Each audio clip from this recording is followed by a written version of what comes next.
Baraya Desa, jumpa lagi di podcast Ruang Riung DPM Desa Provinsi.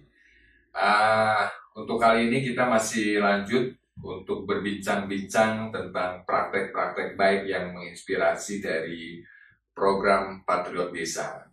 Nah, pada kesempatan hari ini kita sudah hadir ya teman-teman Patriot Desa dari Kabupaten Garut. Ya, di sini telah hadir bersama kita ada Kang Yudi Kurnia ya. Kang Yudi Kurnia ini sebagai koordinator di tingkat kabupaten untuk program Patriot Desa. Kemudian sudah ada Kang Sena ya. Oke, Kang Sena adalah salah satu Patriot Desa di salah satu desa penempatan yang nanti juga akan sharing bersama kita di sini. Dan yang terakhir udah ada Kang Agus Ridwan. Oke, Kang Agus Ridwan ini penggerak lokal desa yang akan berbagi dengan kita sama-sama pada podcast kita hari ini. Nah, kita mulai saja. Untuk pertama-tama saya persilakan Kang Yudi ya, Kang Yudi untuk sharing tentang singkat lah gambaran Patriot Desa di Kabupaten Garut ya, khususnya terkait mungkin jumlah, ada berapa yang didampingi oleh Kang Yudi, kemudian inisiasi kegiatan apa saja yang didorong oleh Patriot Desa di Kabupaten Garut. Silakan Kang Yudi. Baik, terima kasih Kang Rizky. Untuk di Kabupaten Garut, saya mendampingi 24 Patriot Desa dan di 24 desa penempatan. Kebetulan inisiatif yang sudah dilakukan di Kabupaten Garut sekitar ada 52 inisiatif. Dan itu sasarannya ke IDM ya, di IKE, IKL, dan IKS. Nah, untuk mencapai IDM tersebut, banyak kegiatan-kegiatan yang dilakukan oleh para Patriot Desa di Kabupaten Garut dengan melalui capaian KPI. Nah, salah satunya dari Kabupaten Garut ini seperti ini ada penggerak lokal, ini untuk mengakses pasar. Karena nanti akan diceritakan kenapa ini sasarannya ke penggerak lokal di bidang sangkar burung yang ada di desa Surabaya. Kebetulan ini patriotnya dari Surabaya. Sebetulnya yang lain juga masih banyak. Dari sisi IKE-nya itu kayak pembuatan tepung pisang yang sebelumnya belum ada, itu belum terpikirkan oleh warga sekitarnya. Sumber daya alam yang melimpah itu hanya sekedar nanam, panen, jual, nanam, panen, jual. Tidak ada berpikir masyarakat di situ bagaimana cara mengolah. Dan mereka hanya sekedar ingin cepat aja, pragmatis. Nah, kembali lagi ke penggerak lokal yang dibawa ke sini, ini ingin menceritakan kenapa penggerak lokal ini menceritakan untuk sejauh mana dan selama ini yang didampingi oleh Patriot Desa, dan Patriot Desa sendiri nanti akan menceritakan karena saya pernah monitoring pada saat awal ke desa Surabaya itu Patriot Desa merasa kebingungan karena dengan dihadapkan dengan masyarakat yang pragmatis kan, itu di mana-mana ketika ada Patriot Desa atau siapapun orang asing datang yang ingin mengumpulkan kelompok-kelompok UMKM atau apapun ke masyarakat, pasti pikiran masyarakat ini akan memberikan bantuan keuangan atau modal. Nah, ini tantangan bagi Patriot Desa pada saat masyarakat situasinya pragmatis. Nah, itu mudah-mudahan nanti Patriot Desa akan menceritakan bagaimana awalnya, lalu bagaimana hasilnya, dampaknya ke para penggerak lokal dan pengrajin selama ini. Oke, makasih Kang Yudi ya. Gambarannya udah cukup jelas sih, 24 Patriot Desa di Kabupaten Garut ya, tersebar di desa-desa tertinggal. Untuk tadi setidak-tidaknya ada 52 inisiatif yang diusung oleh kawan-kawan Patriot Desa. Nah, kita sekarang pindah nih ke Kang Sena. Kang Sena kebetulan Patriot Desa, bisa dong ya sharing, berbagi ke Baraya Desa ya tentang pengalaman Kang Sena 1-2 tahun ini, ngapain saja, di mana sekarang Kang Sena ditempatkan. Dan yang terakhir mungkin tadi ya, tantangannya apa sih yang dihadapin Kang Sena pada saat mulai terhubung dengan teman-teman di desa sampai bisa ketemu sama Kang Agus ini nih, ya, gitu lah. Mangga Kang Sena. Nah, makasih Kang Riki. Tuh, saya tuh ditempatkan di Desa Surabaya, Kecamatan Blubur Limbangan. Di Blubur Limbangan kan Limbangan di daerah ininya ke dalam lagi gitu. Nah kebetulan pas saya datang tuh saya langsung ke pemerintahan desa kan, menanyakan potensi desa di sini kayak apa. Terus memang saya live in juga di warga, jadi saya nggak tinggal ngekos di rumah kontrakan, jadi saya ikut di rumah warga. Saya nanya-nanya, ngobrol-ngobrol tentang potensi desa. Mungkin di desa sebenarnya ada pertanian gitu, UMKM banyak, kerajinan juga banyak gitu. Tapi yang sebagian besar masyarakat desa Surabaya itu pengrajin sangkar burung. Kebetulan di belakang tempat tinggal saya di desa Surabaya, di induk semang saya gitu, kita sebut induk semang itu, di abah saya itu di belakangnya ada para pengrajin sangkar burung. Nah ketika datang ke desa saya langsung datangi, ngobrol gitu. Tapi ya pertamanya asing gitu, dari mana kan saya ngomong dari patriot desa gitu, memperkenalkan diri dari patriot desa gitu. Kebetulan ketemu sama bapaknya Kang Agus. Waktu itu ketemu sama bapaknya Kang Agus, ngobrol-ngobrol tentang burung di sini gimana. Ternyata para pengrajin itu ketergantungan sama tengkulak. Sama tengkulak kalau di desa sendiri gitu. Nah, ketika kedatangan saya ya itu tadi, ketika Pak Yudi monitoring gitu pas ke desa saya, kunjungan ke desa saya ngobrol, kendala saya ya saya takut kalau ada harapan besar kalau untuk memberikan modal gitu ke para pengrajin. Tapi kata Pak Yudi jangan takut, bagaimana cara merubah pola pikir masyarakat itu sendiri yang harus dibangun dulu gitu. Nah ketika datang Pak Yudi bareng-bareng gitu, ngobrol juga sama pengrajin burung. Setelah itu saya ketemu sama Kang Agus, sama pengrajin yang lain, mengajak untuk membuat kelompok untuk memperkuat pengrajin gitu. Nah pada bulan April saya membentuk kelompok pengrajin bersama Kang Agus. Kaget sih Kang pas pertama mau membentuk kelompok tuh, soalnya saya kira akan cuma 5-10 orang. Ternyata yang datang tuh 20 lebih.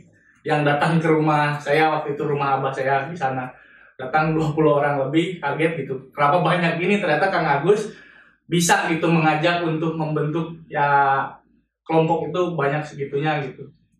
Nah pas di situ kita bentuk kelompok dengan nama Kelompok Pengrajin Ranca Jaya Mandiri gitu. Nah kelompok pengrajin terbentuk, saya jalan pendataan, terus kita mengakses bantuan modal ke BJB. Walaupun sampai sekarang belum beres sampai dengan BJB. Terus setelah itu juga karena kondisi desa sedang waktu itu pergantian kepala desa dan BUMDes tidak jalan, akhirnya saya menemukan celah di BUMDes yang tidak jalan itu, saya revitalisasi, saya dampingi gitu. Terus sampai sekarang udah terbentuk, udah jalan beberapa usahanya. Saya coba untuk dorong kerjasama dengan kelompok pengrajin ini gitu. Dan sekarang sudah mulai untuk mencari solusi kerjasama yang saling menguntungkan antara kelompok pengrajin dan BUMDes gitu. Jadi memotong bagaimana kelompok pengrajin tidak ke tengkulak tapi ke BUMDes, dan BUMDes yang masyarakat gitu sih. Oke, menarik nih Kang Sena, kisahnya ya, bagaimana mulai mengorganisir teman-teman pengrajin yang ternyata tidak sedikit di desa Surabaya. Ya. Selanjutnya juga tadi ya, karena ada situasi politik tahunan ya, kepala desa, BUMDes yang tidak aktif ini didorong lagi kelembagaannya agar bisa terhubung dengan penggerak ya inisiasi komunitas pengrajin ini. Nah kita coba dengar dari Kang Agus langsung ya, karena bagaimanapun ada pengetahuan lokal yang boleh jadi di desa Surabaya ini turun temurun ya. Untuk sebagai pengrajin dari potensi bambu yang ada di sana. Oke Kang Agus, bisa sedikit sharing lah ya. Pertama kali ketemu Kang Sena gimana, terus apa namanya tadi bagaimana proses kerja-kerja Kang Agus menghubungkan satu pengrajin ke pengrajin lain supaya lebih kuat, karena tujuannya tadi ya bagaimana memangkas rantai pasok dari tengkulak ini bisa memberikan manfaat langsung ke Kang Agus. Mangga Kang, sharing deh. Ya, saya perkenalkan, nama saya Agus Ridwan sebagai penggerak lokal. Saya sebagai pengrajin purung dari awal, dari nol itunya merintis. Ya alhamdulillah, walaupun modalnya nggak ada gitunya, tapi alhamdulillah buat makan, buat itu ada. Nah sekarang saya mau membuat kelompok, ya alhamdulillah itu juga berkat Pak Sena. Alhamdulillah udah jadi kelompok, cuman permodalan belum ada. Dari bikin bahannya sampai sangkarnya itu udah alhamdulillah udah jadi. Namun ya itulah permodalannya. Saya mau memasarkan lewat BUMDes gitunya. Jadi pengeluaran itu lewat BUMDes. Nah, kalau udah gitu, saya mengajak orang-orang untuk membuat kelompok gimana supaya desa kita, desa Surabaya maju. Karena kalau kita bersatu, insya Allah kita maju gitu ya.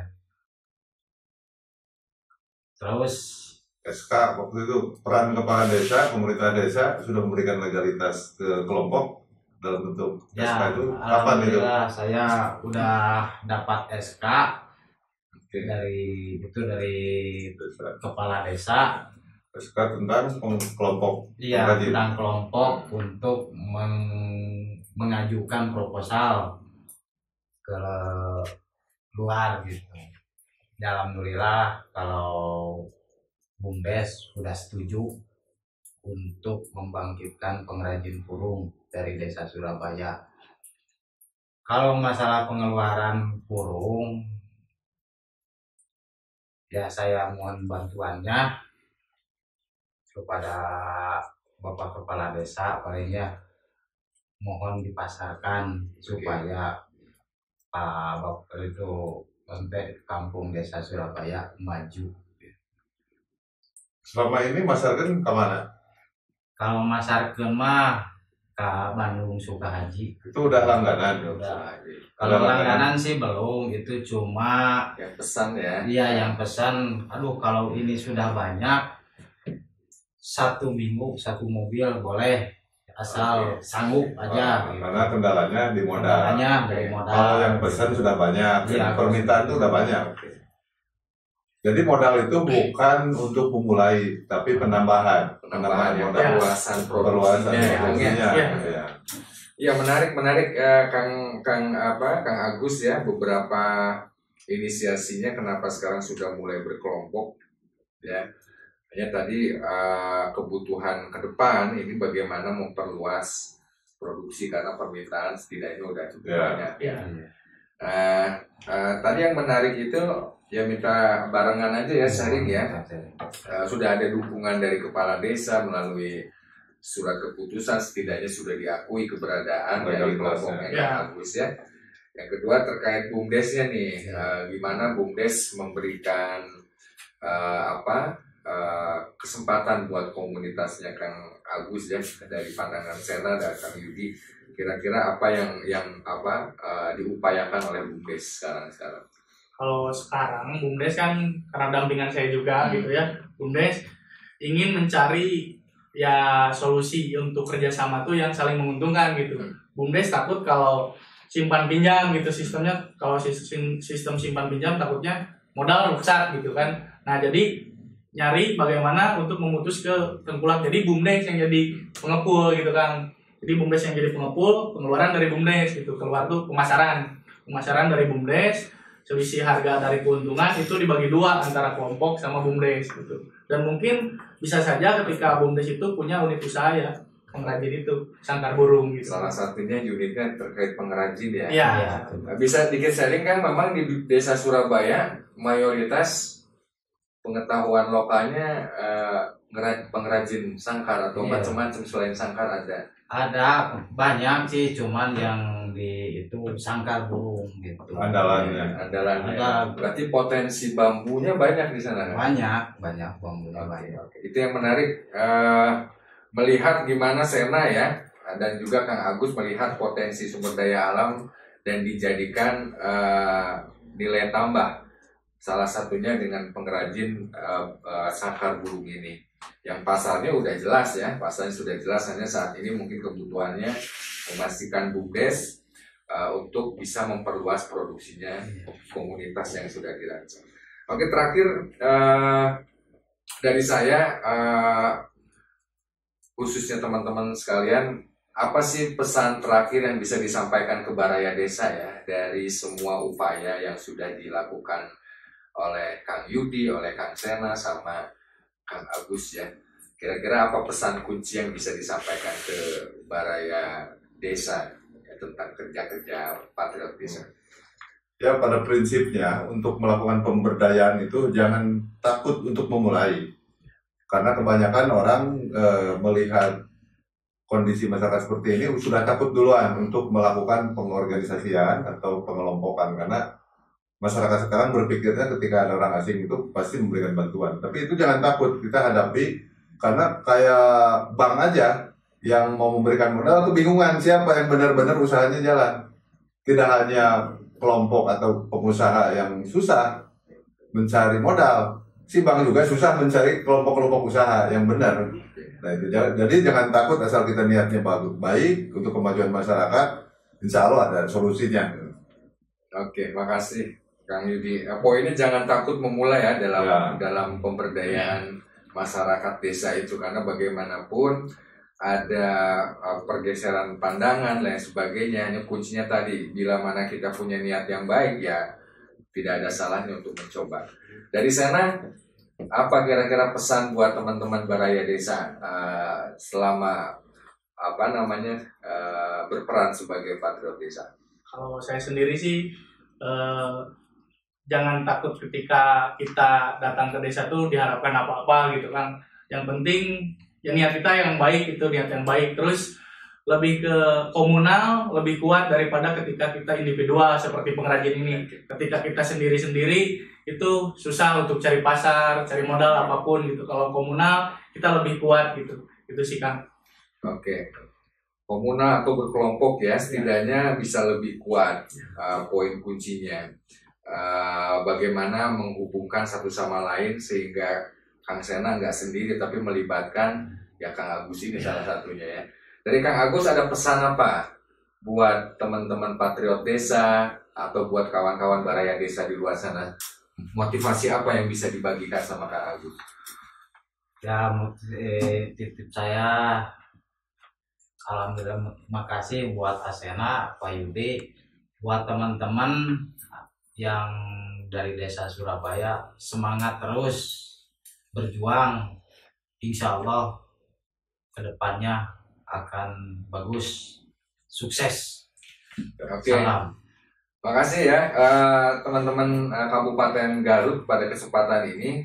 Tadi yang sudah dihantarkan beberapa praktek baik, beberapa hal-hal yang bisa menginspirasi ya dari sosoknya Kang Agus. Ada semangat perjuangan bagaimanapun, karena pemberdayaan ya merupakan proses. Beberapa hasilnya juga dihadapi oleh teman-teman patriot desa, salah satunya Kang Sena, bagaimana mengolah semangat dan tadi punya visi dan misi. Tujuan besarnya adalah menjadikan masyarakat desa benar-benar berdaya. Saya rasa itu poin kunci yang bisa dibagikan dari teman-teman di patriot desa dari Kabupaten Garut ya. Ada bagaimana peran Sena memperkuat kapasitas, menghubungkan satu sama lain dari potensi yang sudah ada. Apalagi Kang Agus ini turun-temurun ada pengetahuan lokal di desa Surabaya, karena dulu kursus nggak kan? nggak ada kursus kan Nggak bikin ada. saya nggak ada. Cuma lihat aja. Iya, dari lihat saja akhirnya turun temurun dan jadilah satu karya Sangkar Burung ini, bukan melihat tadinya tapi karya, dan tidak ada mungkin selama ini kursus-kursus membuat sangkar burung. Itu aja teman-teman Baraya Desa untuk podcast kita hari ini. Terima kasih buat Kang Yugi, Kang Agus, dan Kang Sena. Ya, sekali lagi saya ucapkan terima kasih dan saya akhiri untuk podcast.